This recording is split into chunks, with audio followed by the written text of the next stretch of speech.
Olá, sejam todos bem-vindos. Nós estamos aqui participando de uma série de estudos sobre psicologia da religião. Eu sou o professor Davi Santana e me alegro de saber que você está aqui acompanhando esse curso. Nós temos 3 aulas anteriores a essa, você pode acompanhar nesse canal, e junto com essa teremos mais uma, um total de 5 aulas, portanto hoje a penúltima. E nas 3 aulas anteriores nós utilizamos o texto da Anna Bock, do livro Psicologias, para entendermos o surgimento da ciência, desde a Grécia Antiga, na Idade Medieval, ao surgimento da ciência na Idade Moderna e a psicologia também como ciência. Paramos na última aula falando sobre Wundt e os primórdios da psicologia científica ali no começo do século XX. E então isso nos prepara para o momento em que a gente começa a se aprofundar na psicologia da religião em si, entendendo já os pressupostos da fundação da ciência e da psicologia como ciência, e agora vamos olhar a psicologia da religião especificamente. E o texto que vamos usar hoje, eu vou deixar disponibilizado no link aqui na descrição do vídeo, é um texto de uma publicação de um artigo científico da Marta Helena de Freitas, é um texto da UCB de Brasília, e está disponível na revista de Praxis da Teologia Pastoral de Curitiba, de 2017, uma publicação de janeiro de 2017. Deixo disponível esse PDF, esse artigo científico para você. E o título desse artigo científico é Psicologia Religiosa. Psicologia da religião, espiritualidade, ou uma psicologia e religião e espiritualidade. A autora aqui ela trabalha muitas questões sobre a própria nomenclatura, né? Porque muitos chamam de psicologia da religião, já há outras correntes que falam que é uma psicologia da espiritualidade, mas nós não vamos nos aprofundar nessa temática. Mas quero usar aqui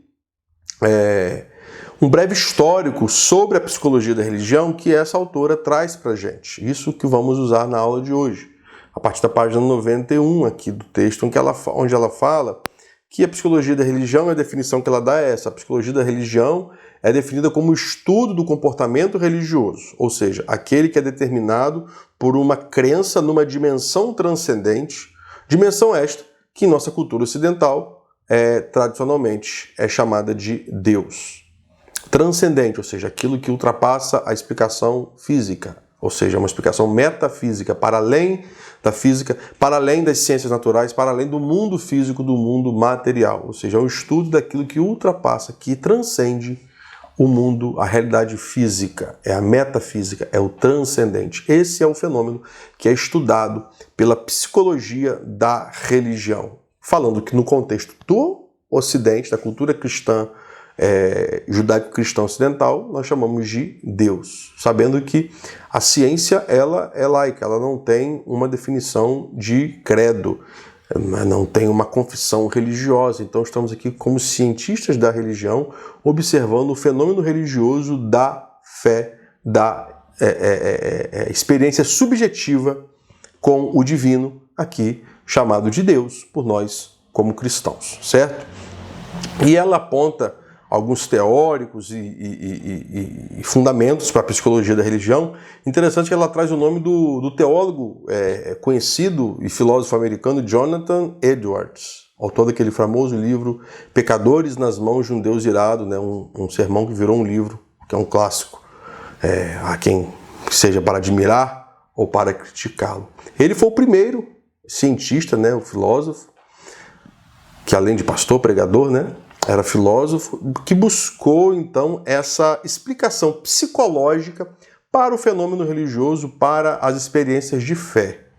E aí aponta também o próprio Wundt, pai da psicologia experimental, fundador da psicologia moderna, alemão, ali no laboratório de Leipzig. O próprio Wundt, né, no seu livro clássico de 10 volumes sobre a psicologia popular, traduzido de Psicologia dos Povos.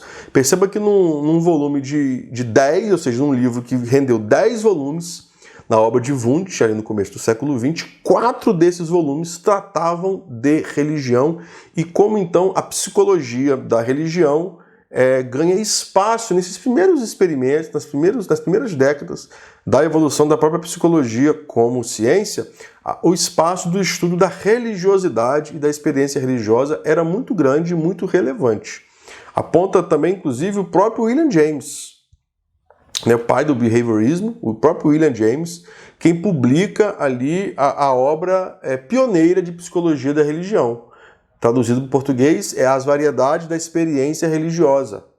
E ele publica, e algumas coisas, a gente importante aqui pontuar, trazendo para o comportamentalismo, etc., para as experiências em si, que é a própria abordagem dele da psicologia, ele aponta o seguinte, que é importante que fosse feita naquela época uma distinção entre a experiência religiosa subjetiva e a experiência religiosa institucional. James defendia que o que a psicologia da religião deveria estudar, o objeto de estudo, não era a religião na sua questão institucional, mas a religião na sua experiência subjetiva, ou seja, a vivência religiosa de cada sujeito. É isso que devia ser, de fato, o foco da psicologia da religião, ou seja, os sentimentos, atos, experiências, os indivíduos na sua vivência religiosa, espiritual, nas suas experiências religiosas, na medida em que isso possa se relacionar com um contato com o divino. E aí, é importante a gente ressaltar o seguinte, o que William James pontua? Segundo essa perspectiva, o psicólogo da religião ou o cientista que está avaliando a experiência religiosa, não importa para ele propriamente se a experiência é verídica ou não, se isso concorda ou não com a sua própria experiência religiosa, ou seja, eu como teólogo, ou eu como cientista da religião, ou como psicólogo, não importa, na verdade, se aquilo é algo que eu também acredito, mas eu estou ali avaliando aquela experiência, acreditando que a pessoa que está relatando acredita. Ou seja, eu não preciso acreditar no relato, mas eu acredito que para aquela pessoa esse relato é real, que ela ouviu Deus falando, que ela teve um sonho profético, ou que ela teve uma experiência com o divino, que ela viu anjos. Então, não cabe ao cientista da psicologia questionar se teve de fato a visão, se isso está de acordo com a Bíblia, ou se isso é uma heresia ou não. Ou seja, isso não cabe à psicologia. Isso cabe à teologia. Nós estamos falando da psicologia da religião. Ou seja, um profissional de psicologia avaliando um fenômeno religioso, para ele pouco importa se isso tem a ver ou não com alguma regra de fé, se isso é doutrinário, se isso é herege. O que importa para o cientista é o que a pessoa está falando. E você não precisa acreditar. Talvez você seja um ateu ou seja um cristão e está ouvindo uma espiritualidade de alguém que teve uma experiência num centro espírita. Ou você é cristão e está ouvindo a experiência religiosa de alguém que teve experiências religiosas num contexto de matrizes africanas. Ou você é ateu e está ouvindo a experiência religiosa de alguém que teve uma experiência com Deus numa igreja evangélica. Então, isso, na verdade, deve distanciá-lo como cientista das suas próprias crenças, prendendo-se, então, ao relato da pessoa.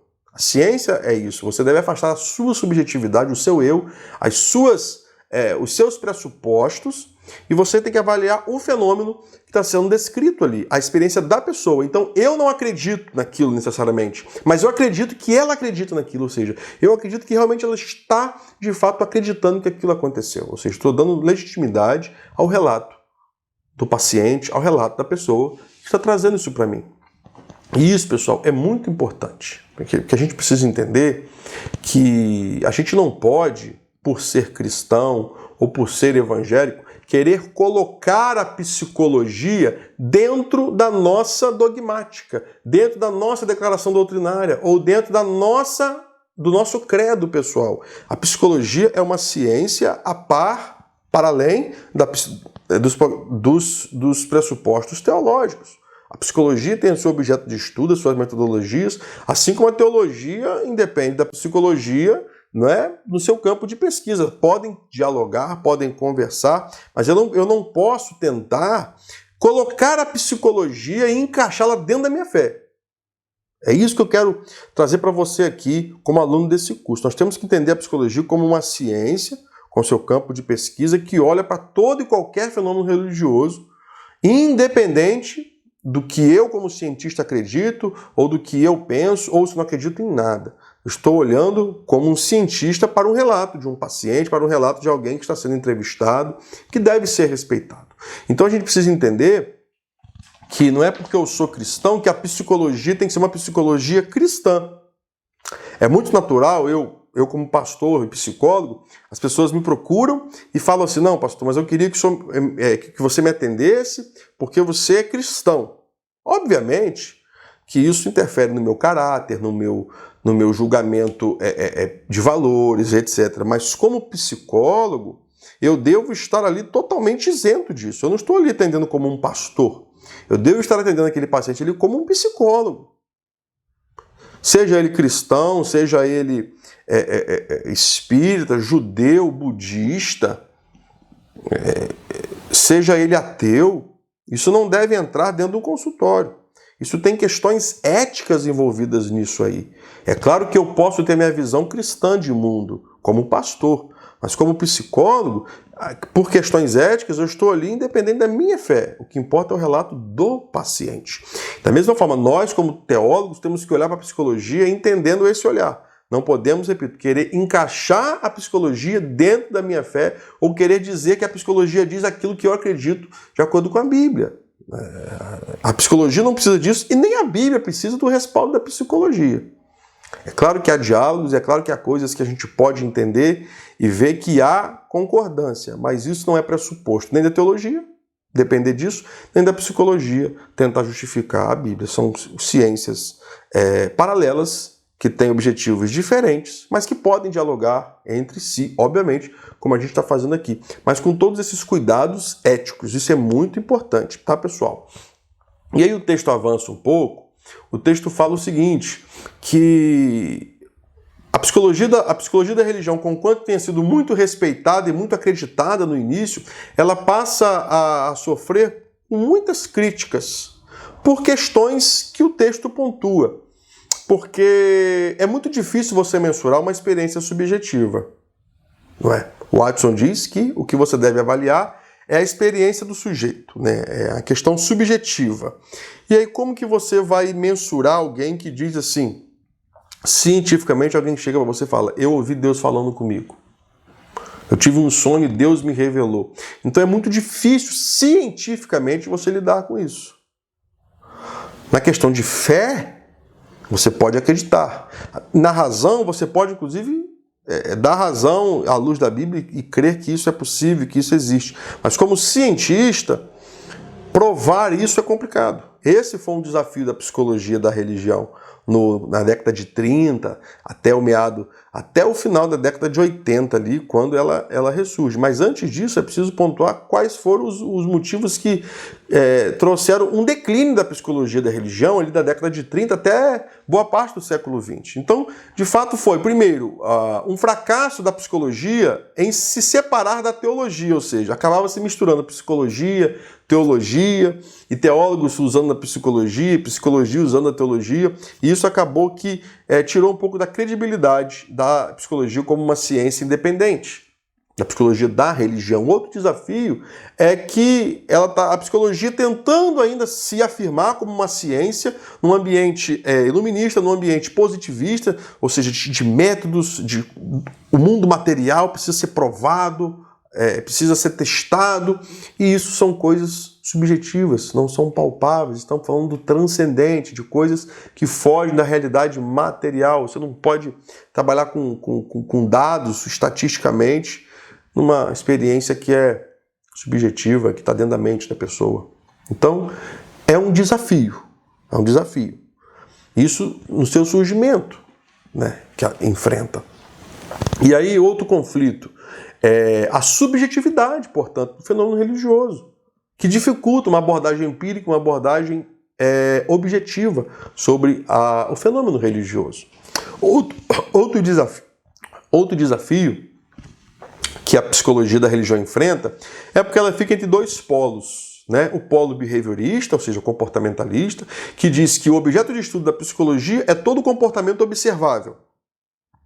E é difícil você mensurar, como eu disse, matematizar, tratar friamente algo que é tão subjetivo como é uma experiência de fé. da pessoa. Esse é um extremo, né?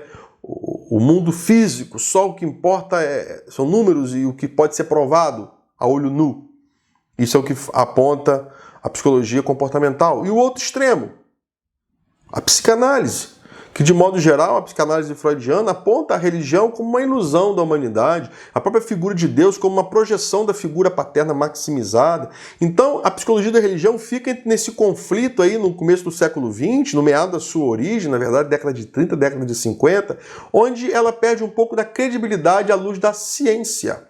E ela que na verdade era uma área da ciência para aprofundar o estudo da psicologia da religião, acaba sendo alvo de críticas da própria ciência. Então toda a experiência religiosa, que antes deveria ser fruto de um estudo da psicologia da religião, passa a ser alvo de descrédito. Ah, a pessoa está ouvindo Deus falar com ela? Está ouvindo vozes. É um psicótico, é alguém que é um esquizofrênico, está tendo visões. Então a gente como cristão sabe que isso pode acontecer.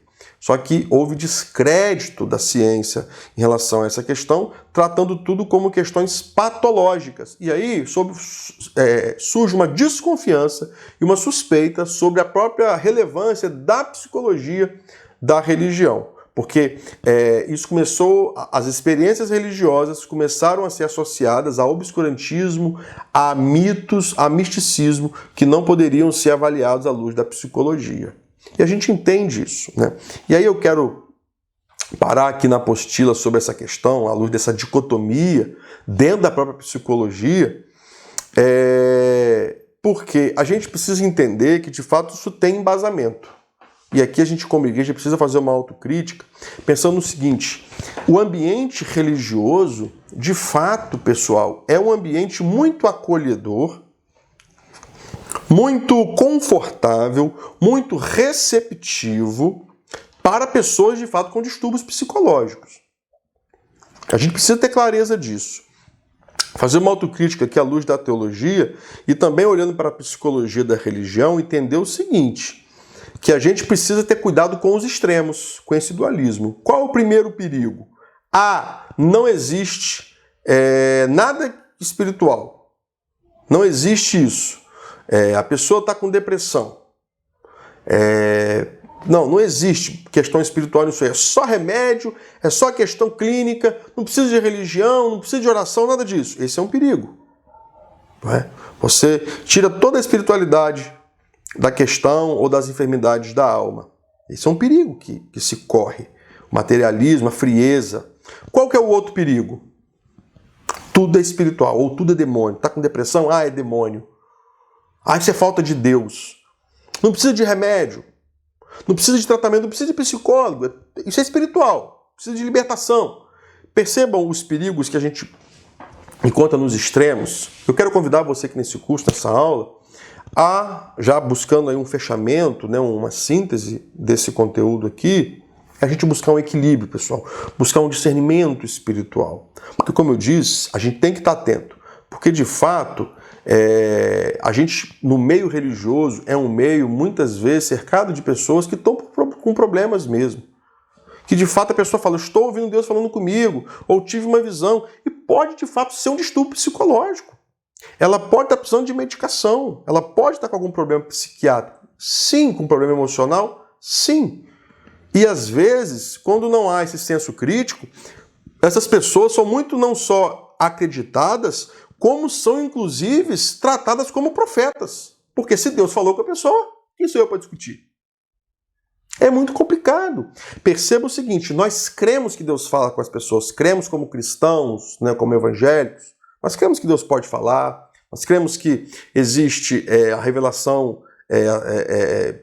que Deus fala com você, apesar de que como batistas, nós cremos que a Bíblia é a total e suficiente revelação de Deus ao homem. Mas nós cremos que Deus pode se comunicar com as pessoas através de sonhos, de visões. Sim, a gente não deve se basear nisso. Por quê? Porque muitas vezes pode ser a nossa própria mente nos enganando. Os sonhos podem ser, por exemplo, resíduos noturnos do que passou durante o dia. Os sonhos podem ser questões até de distúrbios mesmo químicos do cérebro. Então, o que eu quero dizer é que a questão é muito ampla. A gente não pode tratar com extremos. É tudo espiritual. Ou o outro extremo. Não existe isso. Então, o meu convite para você aqui ouvindo o que o Watson disse, né, que às vezes eu não preciso acreditar que aquilo é verdade, mas eu preciso avaliar se aquilo é verdade para a pessoa. Não é que a pessoa que está dizendo isso, que ouviu Deus falar, o que Deus está falando, o que Deus está mostrando, não é que ela esteja inventando isso. É possível que realmente ela acredite que isso seja verdade. Seja porque realmente isso aconteceu, e isso é, pela estatística, a minoria dos casos, ou seja porque o ambiente que ela vive, ela é induzida a pensar assim, a mente dela se confunde. É possível que haja delírio de grandeza, ela se acha a voz de Deus, o profeta, a solução para a igreja. Então essas pessoas muitas vezes são cercadas de adeptos, de seguidores, porque falam coisas que demonstram que tem poder, que tem influência sobre o espiritual, porque está revelando, porque está mostrando. Ou outra questão, a gente como cristão acredita, por exemplo, em possessão demoníaca. A gente acredita nisso biblicamente. Mas grande parte das vezes a pessoa pode estar em surto psiquiátrico. Às vezes a pessoa pode estar tendo uma crise epilética. E aí precisa de quê? Encaminhamento, emergência, seja uma emergência clínica, uma emergência psiquiátrica. Então, o que a gente observa na psicologia da religião, o que isso deve nos instrumentalizar como líderes, como pessoas que são responsáveis por outras pessoas, é que nós temos que saber a hora de encaminhar para um serviço médico. E a gente não pode agir com preconceito, porque, repito, a não ser que seja um farsante, isso acontece. Isso acontecia na igreja primitiva, veja Atos 19, estão lidando com gente ali que tentava manipular a própria expulsão de demônios, o próprio exorcismo. Então existem de fato farsantes, existem de fato pessoas que querem manipular a fé das pessoas para levar vantagem. Não estou falando disso. Estou falando de pessoas que, às vezes, de boa intenção, elas realmente acreditam que estão ouvindo, que está sendo revelado, e aquilo é incentivado, é um ambiente propício. Então temos que ter muito cuidado e muito zelo com isso. Porque, de fato, repito, o ambiente religioso é um ambiente propício a dar eco e dar importância, inclusive, às vezes, respaldo a pessoas que estão, por vezes, precisando de atendimento psiquiátrico, psicológico. Né? É importante a gente saber isso. E aí, como saber? Discernimento espiritual, ler, conhecer. Por isso que é importante esse curso. E entender que cada caso é um caso. Isso não é uma ciência exata. A gente não está falando de matemática, a gente está falando da subjetividade. A pessoa pode, de fato, estar tendo uma experiência com o Espírito Santo. Como pode também estar passando por um distúrbio, por uma questão emocional. Às vezes está tomando algum remédio, alterou o seu sono, o seu humor. Então, a importância dessa matéria para vocês é vocês entenderem como futuros pastores, líderes, professores de escola bíblica ou cidadãos de modo geral, pessoas que vão lidar com outras pessoas, mesmo que sejam seus familiares, nós não precisamos ter preconceito, precisamos entender e ouvir com respeito o relato da experiência pessoal que essa pessoa está tendo, né? É um relato da sua subjetividade, da sua experiência com o religioso, que pode, sim, ser uma questão, de fato, de verdadeiro encontro com Deus e de verdadeira experiência com o Espírito Santo, sim, mas que também pode ser, por vezes, não que ela esteja mentindo, mas pode ser, por vezes, uma confusão da mente, pode ser, por vezes, às vezes, alguém que precisa de tratamento, que está sob efeito de alguma medicação, ou que está sem medicação e pode estar com a sua consciência alterada. Então você tem que estar atento a isso, como alguém que vai estar à frente de uma igreja, à frente de uma classe, liderando um grupo de pessoas. Não podemos ter preconceito. Eu falei sobre isso na primeira aula e quero repetir aqui. Não é? Nós trabalhamos em 3 frentes. Existe a questão biológica, o corpo, que precisa por vezes de medicação, e Deus usa a ciência. Nossa última aula, semana que vem, vai ser sobre isso. Fé e razão não são inimigas. Então Deus usa a ciência, Deus dá sabedoria ao homem para criar medicações, tratamentos. Não é? Isso é Deus iluminando o ser humano. A questão biológica, que por vezes precisa de medicação. A medicação resolve um problema, por exemplo, de depressão? A medicação não resolve. A medicação estabiliza a pessoa para que ela possa buscar um tratamento. Eu disse para os meus alunos na aula ao vivo que a gente tem que a medicação é como se fosse um balde na goteira. Está gotejando. O balde resolveu o problema da goteira? Não. Ele amenizou os sintomas, as consequências incômodas que é molhando tudo na casa. O balde na goteira é a medicação que estabiliza a pessoa. Ela passa a se alimentar, ela passa a dormir bem, ela para de pensar de ter pensamentos de morte, ela pode buscar uma ajuda, porque o balde não resolve a goteira. E por vezes o que acontece? A água transborda. É o caso que o remédio ficou fraco, ou que o remédio não está adequado, e precisa trocar a medicação com o médico, né? E aí como que vai resolver a goteira? Buscando o quê? A origem dela. Indo ao telhado, procurando lá, e isso é terapia. Com a pessoa estabilizada com suas emoções, busca-se uma ajuda terapêutica para buscar a origem desse vazamento no telhado, a origem dessa angústia, a origem dessa crise, que a medicação não resolve. A medicação estabiliza a pessoa para ela buscar uma terapia, buscar um profissional da psicologia para achar a origem dessa questão, a origem desse problema. Isso em terapia é feito. E é fundamental a terceira parte, que é a questão espiritual. O suporte espiritual, o suporte, a esperança bíblica, né? O Espírito Santo, a oração, é uma parceria entre fé, terapia, cuidando das emoções, e a questão médica, clínica, com a medicação. É uma parceria entre 3 áreas da vida da pessoa: corpo, alma, ou seja, mente, nós já aprendemos isso, né? E espírito, certo? Então, fica aí essa palavra de alerta. Nós temos que olhar o fenômeno psicológico com muito critério, o fenômeno psicológico da religiosidade, as experiências são subjetivas, e temos que olhar com muito respeito toda e qualquer experiência religiosa, que a pessoa fala que viu, que teve, que sentiu, que ouviu, sabendo que pode ser de fato algo genuíno, e temos que avaliar, e o tempo dirá, como temos que estar atento também, para saber se a gente não está diante de uma pessoa que precisa de ajuda médica, de tratamento, que está passando por algum abalo emocional, que a sua consciência não está, às vezes, na sua plenitude, precisa de fato de um encaminhamento, de uma ajuda profissional, médica, psicológica. Isso é muito importante, pessoal, isso é fundamental, certo? Espero que tenha sido proveitoso, fica a referência do texto para você dar uma lida, e na próxima aula vamos finalizar falando sobre fé e razão, tá certo? Valeu, um abraço!